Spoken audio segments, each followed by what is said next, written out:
اللہ عز و جل نے اپنے مؤمن بندوں سے جنت کا وعدہ کیا ہے، لیکن جنت بڑی ہی قیمتی چیز ہے۔ قرآن میں اللہ رب العزت فرماتے ہیں، ام حسبتم ان تدخلوا الجنہ، کیا تم یہ خیال کرتے ہو کہ ایسے ہی جنت میں چلے جاؤ گے؟ جنت کے لیے بڑے مشکل اعمال کرنے پڑتے ہیں۔ رسول اللہ صلی اللہ علیہ وآلہ وسلم نے ایک حدیث میں فرمایا کہ جنت کو انتہائی مشقت اور نفس پہ ناگوار کاموں سے ڈھانپ دیا گیا ہے، یعنی جتنے ہمیں اعمال میں مشکل ہوتی ہے، جنت اتنی ہی قریب ہوتی چلی جاتی ہے۔ اور کچھ انسان کی کوالٹیز ایسی ہوتی ہیں کہ جن کو اپنے میں ڈیولپ کرنا بہت مشکل ہوتا ہے، بہت صبر آزما کام، لیکن ان کے بدلے جنت ملتی ہے۔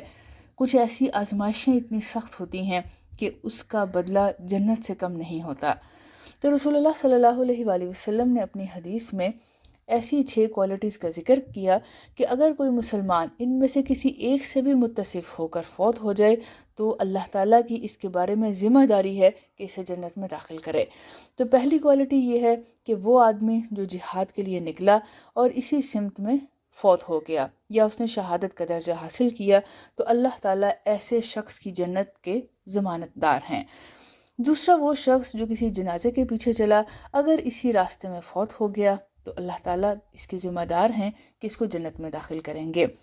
تیسرا وہ شخص جو کسی آدمی کی، کسی اپنے مسلمان بھائی کی تیمارداری کے لیے گیا، وہ بیمار تھا، اس کی عیادت کے لیے گیا، اگر اسی طرف ہی راستے میں فوت ہو گیا تو اللہ تعالیٰ اس کے ذمہ دار ہیں کہ اس کو جنت میں داخل کریں گے۔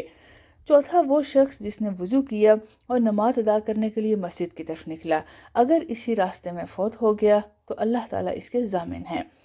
پانچواں وہ شخص جو کسی اسلامی خلیفہ کے پاس آیا تاکہ اس کی مدد کرے، اس کی عزت اور تکریم کرے، تو اگر وہ اسی راستے میں ہی فوت ہو جاتا ہے تو اللہ تعالیٰ اس کے ضامن ہیں۔ چھٹا وہ شخص جو گھر میں رہتا ہے، نہ کسی مسلمان کی غیبت کرتا ہے، نہ کسی کے لیے غصے یا سزا کا باعث بنتا ہے، اگر وہ اسی حالت میں ہی فوت ہو گیا تو اللہ تعالیٰ اس کی جنت کے ضامن اور ذمہ دار ہیں۔